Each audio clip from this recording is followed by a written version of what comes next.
नमः शिवाय। कल हमने चंचुला की त्याग, तपस्या और भगवान की भक्ति से पार्वती जी की सखी होने की कथा सुनी। आज आगे की चतुर्थ दिवस की कथा हम सुन रहे हैं। सूत जी बोले, शौनक, एक दिन परमानंद में निमग्न हुई चंचुला ने उमा देवी के पास जाकर प्रणाम किया और दोनों हाथ जोड़कर वह उनकी स्तुति करने लगी। हे गिरिराज नंदिनी, स्कंद माता, मनुष्य ने सदा आपके सेवन किया है। समस्त सुखों को देने वाली शंभु प्रिय आप ब्रह्मस्वरूपिणी हैं। विष्णु और ब्रह्मा आदि देवताओं द्वारा सेवित हैं। आप ही सगुणा और निर्गुणा है तथा आप ही सूक्ष्म सच्चिदानंद स्वरूपिणी आद्या प्रकृति हैं। आप ही संसार की सृष्टि, पालन और संहार करने वाली हैं। तीनों गुणों का आश्रय भी आप ही है। ब्रह्मा, विष्णु और महेश्वर, इन तीनों देवताओं का आवास स्थान तथा उनकी उत्तम प्रतिष्ठा करने वाली पराशक्ति आप ही हैं। सूत जी कहते हैं, हे शौनक, जिसे सद्गति प्राप्त हो चुकी थी वह चंचुला इस प्रकार महेश्वर पत्नी उमा की स्तुति करके सिर झुकाए चुप हो गई थी। उसके नेत्रों में प्रेम के आंसू उमड़ आए थे। तब करुणा से भरी हुई शंकर प्रिया भक्त वत्सला पार्वती चंचुला को संबोधित करके बड़े प्रेम से इस प्रकार बोली, हे सखी चंचुले, मैं तुम्हारी की हुई इस स्तुति से बहुत प्रसन्न हूँ। बोलो, क्या वरदान मांगती हो? तुम्हारे लिए मुझे कुछ भी अदेय नहीं है। चंचुला बोली, हे निष्पाप गिरिराज कुमारी, मेरे पति बिंदु इस समय कहाँ हैं? उनकी कैसी गति हुई है यह मैं नहीं जानती।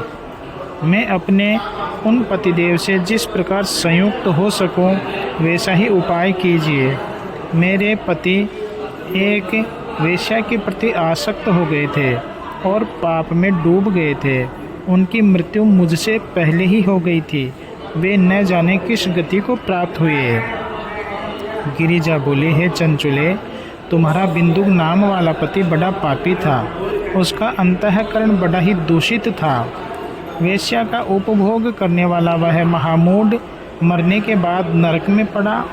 अगणित वर्षों तक नरक में नाना प्रकार के दुख भोग कर वह पापात्मा अपने शेष पाप को भोगने के लिए विंध्य पर्वत पर पिशाच हुआ है।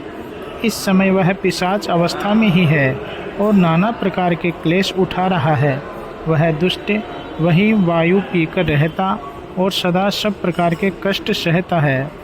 सूत जी ने कहा, शौनक, गौरी देवी की यह बात सुनकर उत्तम व्रत का पालन करने वाली चंचुला उस समय पति के महान दुख से दुखी हो गई। फिर मन को स्थिर करके उस ब्राह्मण पत्नी ने व्यथित हृदय से महेश्वरी को प्रणाम करके पुनः पूछा, महादेवी, मुझ पर कृपा कीजिए और दूषित कर्म करने वाले मेरे उस दुष्ट पति का अब उद्धार कर दीजिए। कुत्सित बुद्धि वाले मेरे उस पापात्मा पति को किस प्रकार उपाय से उत्तम गति प्राप्त हो, यह शीघ्र बताइए। मैं आपको प्रणाम करती हूँ।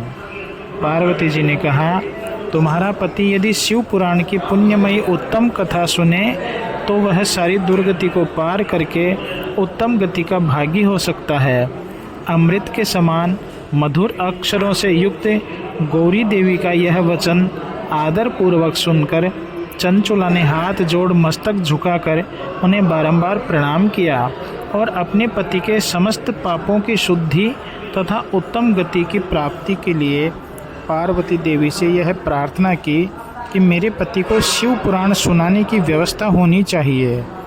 उस ब्राह्मण पत्नी के बारंबार प्रार्थना करने पर शिव प्रिया गौरी देवी को बड़ी दया आई। उन भक्त वत्सला महेश्वरी गिरिराज कुमारी ने भगवान शिव की उत्तम कीर्ति का गान करने वाले गंधर्वराज तुम्बुरु को बुलाकर उनसे प्रसन्नता पूर्वक इस प्रकार कहा, हे तुम्बुरो, तुम्हारी भगवान शिव में बहुत प्रीति है। तुम मेरे मन की बातों को जानकर मेरे अभीष्ट कार्यों को सिद्ध करने वाले हो। इसलिए मैं तुमसे एक बात कहती हूँ, तुम्हारा कल्याण हो। तुम मेरी इस सखी के साथ शीघ्र ही विंध्य पर्वत पर जाओ। वहाँ एक महाघोर और भयंकर पिशाच रहता है। उसका वृत्तांत तुम आरंभ से ही सुनो। मैं तुमसे प्रसन्नतापूर्वक सब कुछ बताती हूँ।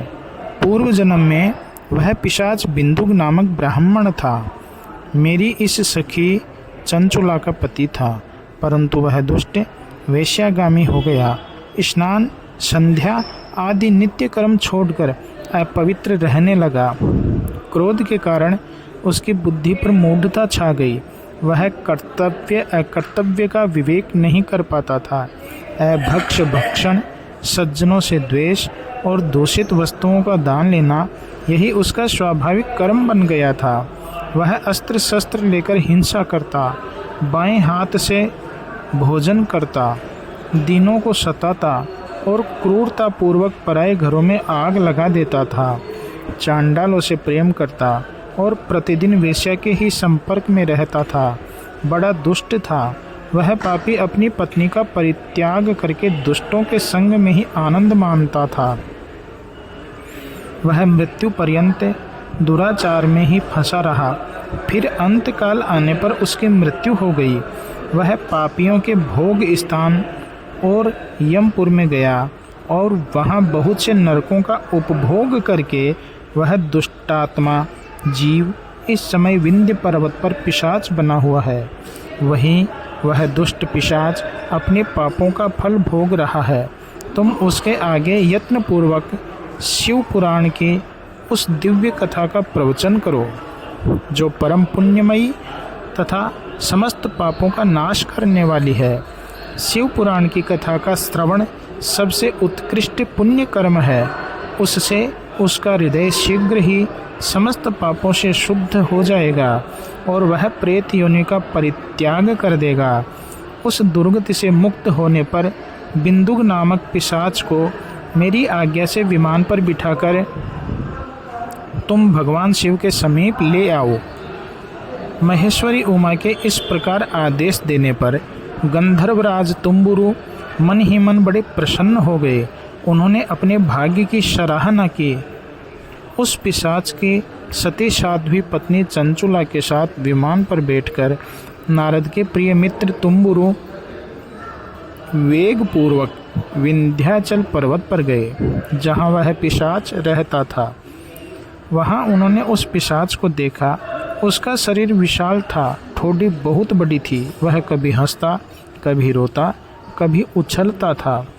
उसकी आकृति बड़ी विकराल थी। भगवान शिव की उत्तम कीर्ति का गान करने वाले महाबली तुम्बुरु ने उस अत्यंत भयंकर पिशाच को पाशों द्वारा बांध लिया। तदंतर तुम्बुरु ने शिव पुराण की कथा बाँचने का निश्चय करके महोत्सव युक्त स्थान और मंडप आदि की रचना की। इतने में ही संपूर्ण लोकों में बड़े वेग से यह प्रचार हो गया कि देवी पार्वती की आज्ञा से एक पिशाच का उद्धार करने के उद्देश्य से शिव पुराण की उत्तम कथा सुनाने के लिए तुम्बुरु विंध्य पर्वत पर गए हैं। फिर तो उस कथा को सुनने के लोभ से बहुत से देवर्षि भी शीघ्र वहीं पहुंच गए। आदरपूर्वक शिव पुराण सुनने के लिए आए हुए लोगों का उस पर्वत पर बड़ा अद्भुत और कल्याणकारी समाज जुट गया। फिर तुम्बुरु ने उस पिशाच को पाशों से बांधकर आसन पर बिठाया और हाथ में वीणा लेकर गौरी पति की कथा का गान आरंभ किया। पहली अर्थात विद्येश्वर संहिता से लेकर 7वीं वायु संहिता तक महात्म्य सहित शिव पुराण की कथा का उन्होंने स्पष्ट वर्णन किया। 7 संहिताओं सहित शिव पुराण का आदरपूर्वक श्रवण करके वे सभी श्रोता पूर्णतः कृतार्थ हो गए। उस परम पुण्यमय शिव पुराण को सुनकर उस पिशाच ने अपने सारे पापों को धोकर उस पैशाचिक शरीर को त्याग दिया। फिर तो शीघ्र ही उसका रूप दिव्य हो गया। अंग कांति गौर वर्ण की हो गई। शरीर पर श्वेत वस्त्र तथा सब प्रकार के पुरुषोचित आभूषण उसके अंगों को उद्भासित करने लगे। वह त्रिनेत्रधारी चंद्रशेखर रूप हो गया। इस प्रकार दिव्य देहधारी होकर श्रीमान बिंदुक अपनी प्राण वल्लभा चंचुला के साथ स्वयं भी पार्वती वल्लभ भगवान शिव का गुणगान करने लगा। उसकी स्त्री को इस प्रकार दिव्य रूप से सुशोभित देख वे सभी देवर्षि बड़े विस्मित हुए। उनका चित्त परमानंद से परिपूर्ण हो गया। भगवान महेश्वर का वह अद्भुत चरित्र सुनकर वे सभी श्रोता परम कृतार्थ हो गए।